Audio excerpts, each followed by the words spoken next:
Hi, it's Wyndham. What does the term growth mindset mean to you? I think for me, it always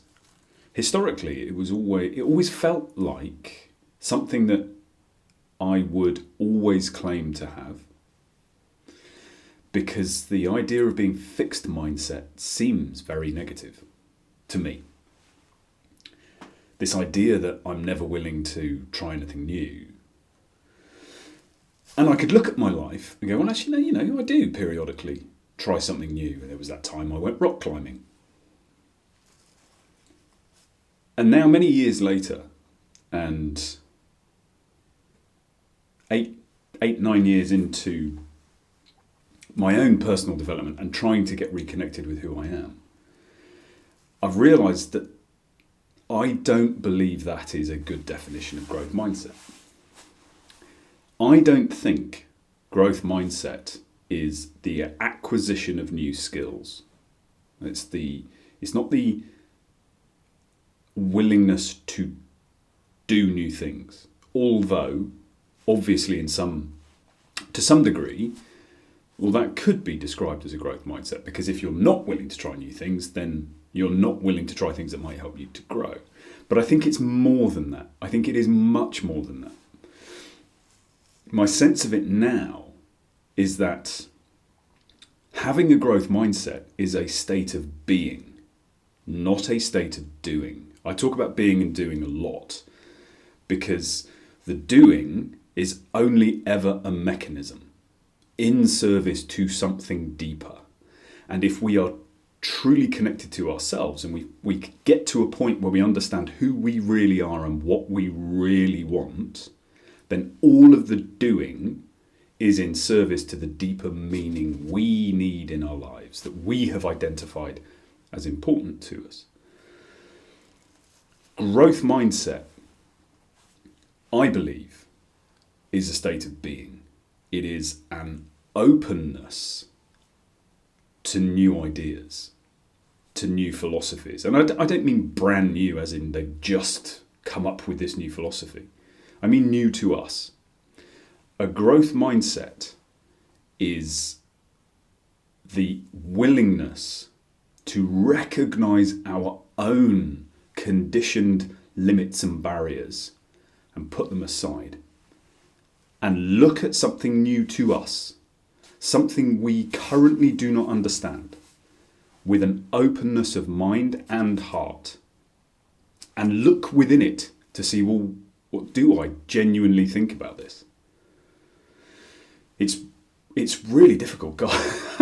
I look back on my life and I was so fixed mindset for such a long time. I wrapped myself in this protective layer of being convinced of the things I thought I knew and the things I thought I believed. And yet when I looked at my life, they weren't creating meaning. They weren't creating fulfillment. They definitely weren't creating happiness. And the path I've been down and the adventure I've been on to explore this stuff has got me to a point where I realise that to think that the truths and the beliefs that we have, these truths and beliefs that stabilise the world around us, that give us our identity and predictability in how we will be, how the world will be to us, essentially, the more we define that and the more rigidly we put barriers around it, the narrower and narrower our world becomes. The opportunities in our life, when we shut down this idea of entertaining a new idea, when we hear something that we can feel our resistance coming up and we just refuse to acknowledge, refuse to explore. When we do that, it's like we're in this hall of doorways. And every time we do that, we just shut a door. And who knows what's the other side of that door? We lack the openness of heart and mind to have a look. right? We hear something that clashes with what we think we believe and we shut it down. Now, we might not do that, we might not demonstrate that as bluntly as just slamming the door. I remember I would, oh, man. You know when you look back on yourself and you go, oh, what a prick. Self-judgment, it's not helpful. And you still look back sometimes and go, it's an interesting moment in my life. I would find myself in situations where people would talk about something I knew I didn't believe. And I would ask them questions. I would show curiosity. But my curiosity was not motivated by a desire to bridge to them and understand. My curiosity was motivated by the desire to accumulate evidence that they were wrong. And that I, therefore, was right. It's two very clearly very different approaches. And that idea of truly embracing a growth mindset, I believe now, is the openness of heart and mind to recognize we can't possibly know everything. Right? The idea that in this tiny head, with my limited computing power, as awesome as that is, that I can hold universal truth in my head for everything. It's sit and ask yourself that question. Because any reasonable person, I believe, will come up with the answer that, well, no, of course I don't know everything. And that is the slither of light. That was a slither of light for me. That slither of, well, of course I don't know everything. Actually, in reality, I know almost nothing. And yet, I'm building a perception of the world on this tiny, narrow piece of information. So what do we do? What do we do? Because the reason we have these very rigid ideas and strongly held belief in the things we think we believe, is because they are stabilizers. If you have a look at the awareness series, Let's Talk About Blueprints, there's a whole piece around what we believe, what we think is true, and the function those things have in our life. They are stabilizers. We as human beings hate uncertainty. So we have these truths and beliefs that stabilize and make predictable, in our view of ourselves and the view of the world. But if we can only know a slither, then what's all this stuff outside of that? And what opportunities does that stuff, those ideas, those philosophies, what opportunities might there be in those ideas, in those philosophies? You know, for the last 4 or 5 years, I've developed a yoga practice, a meditation practice, a breath practice, a whole load of things that prior to that period, I was, don't be stupid. They're for beautiful bendy people, or they're for hippies, or they're for any reason. Lots and lots of rigid, firm identities that I was applying on other people that didn't apply to me, that made them wrong and me right. I think one of the challenges I had at that point was I didn't realise I could take a small piece from lots of ideas.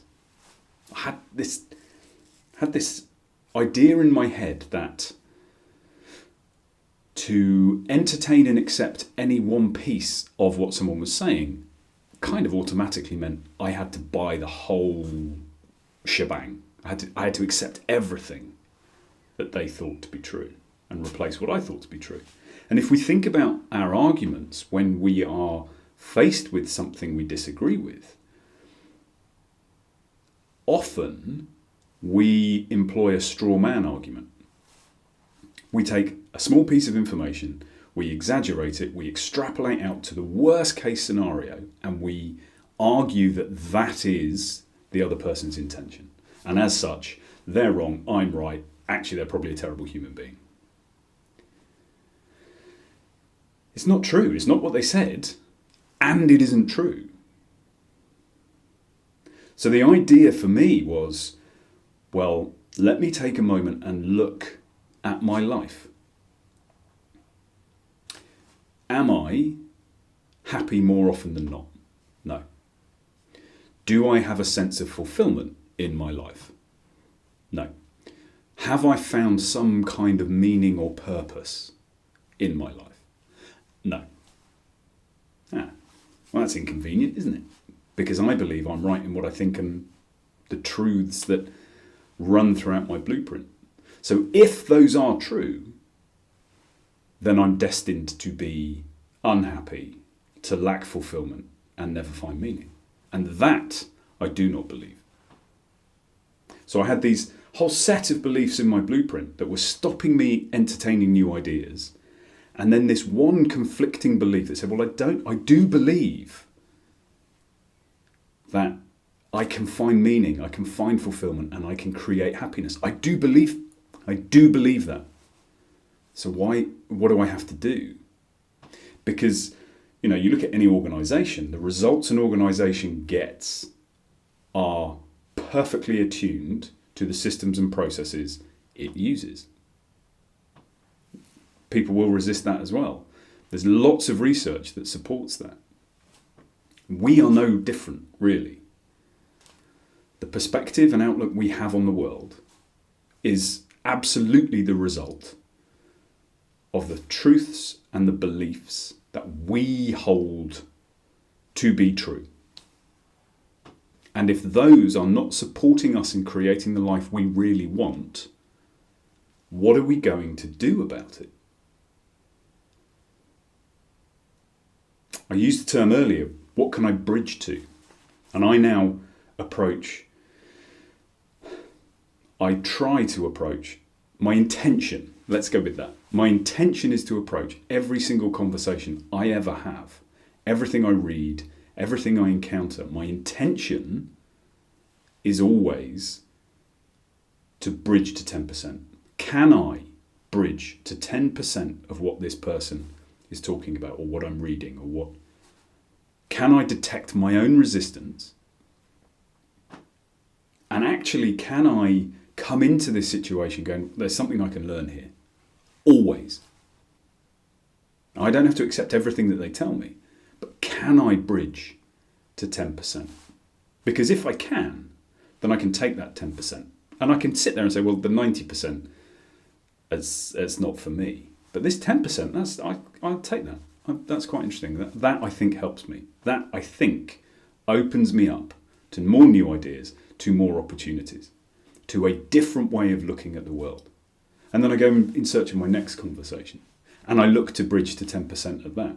And after 10 conversations of that, well, I've got 100% of something new. It's some kind of Frankenstein cobbled together patchwork of ideas. But what philosophies aren't?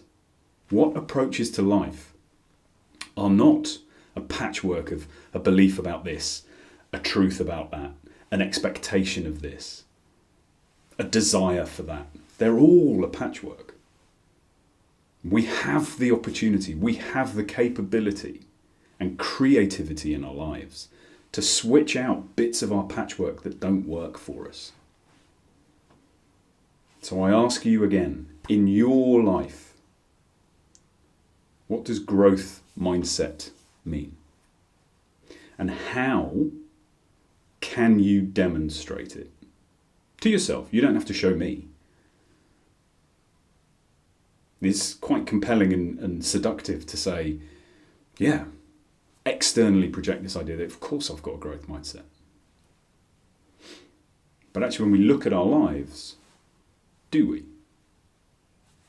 And can we switch this idea of growth mindset, of trying to do new things, to changing our state of being to one of openness and curiosity?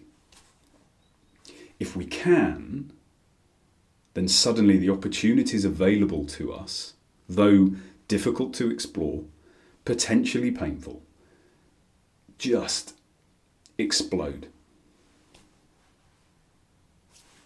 I leave you with that. I wish you a peaceful and joyful few days, and I will speak to you soon.